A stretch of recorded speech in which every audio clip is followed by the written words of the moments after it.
AI எனப்படக்கூடிய artificial intelligence மூலமாக பல தொழில்நுட்ப வளர்ச்சி ஏற்பட்டுட்டு இருக்கிறது உங்களுக்கு எல்லாருக்கும் தெரியும். இப்போ ஏஐ மூலமாக ரோபோ டீச்சரை கேரளாவில் இந்தியாவிலேயே முதல் முறையாக அறிமுகப்படுத்தியிருக்காங்க.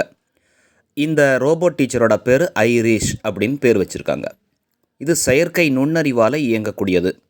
கேரளாவில் திருவனந்தபுரத்தில் கடுவயல் அப்படிங்கிற பகுதியில் கடுவயல் தங்கல் அறக்கட்டளை சார்பில் ஒரு உயர்நிலைப் பள்ளி இயங்கி கொண்டிருக்கு.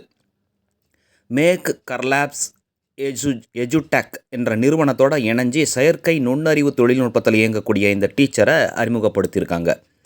எந்த கடினமான கேள்விக்கும் பதிலளிக்கக்கூடிய வகையில் இது வடிவமைக்கப்பட்டிருக்கு. மாணவர்கள் மத்தியில் இது நகர்வதற்காக சக்கரம் கூட கால்களில் பொருத்தப்பட்டு இருக்குது.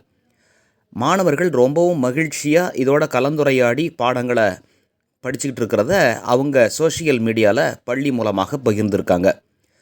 இந்த ஸ்கீம் எப்படின்னா மத்திய அரசோட அடல் புதுமை ஊக்குவிப்பு திட்டம் அப்படிங்கிறது மூலமாக செயல்படுத்தப்பட்டுள்ளது. கூடுதல் தகவல், மேலும் புடவை கட்டியுள்ள இந்த ரோபோ டீச்சர் 3 மொழிகளில் உரையாடக்கூடியது கூடுதல் வல்லமை. பல விஷயங்கள் குறித்து மாணவர்கள் கேட்கும் கேள்விகளுக்கு மாணவர்களுக்கு புரியும் வகையில் இங்கே விளக்கம் அளிக்கக்கூடிய டீச்சராக இவங்க இருக்காங்க. எந்த கடினமான கேள்விக்கும் பதில் பெற முடியும், மாணவர்களும் கலந்துரையாட முடியும். ஐரிஸ் ரோபோ வடிவமைக்கப்பட்டுள்ள இந்த செய்தி உலகமே இன்றைக்கி வியந்து பார்க்கக்கூடிய அளவுக்கு இருக்குது. ஏன்னா இந்தியாவில் இதுதான் ஃபஸ்ட்டு.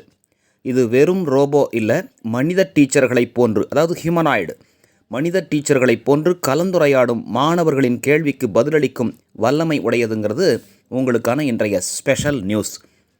இன்னொரு சிறப்பு செய்தி என்ன தெரியுங்களா? இந்த ஐரிஸ் டீச்சர் அடிக்க மாட்டாங்க, திட்ட மாட்டாங்க, வேலை வாங்க மாட்டாங்க அப்படின்னு மாணவர்கள் மகிழ்ச்சியாக இருக்காங்க. ஏற்கனவே நாங்கள்லாம் கூட, நானும் டீச்சர் தான், அடிக்கிறதில்ல திட்டுறதில்ல, வேலை வாங்கிறதுக்கு கடுமையாக போராட வேண்டியிருக்குது. நான் மனித டீச்சராக இருந்தோம். நன்றி.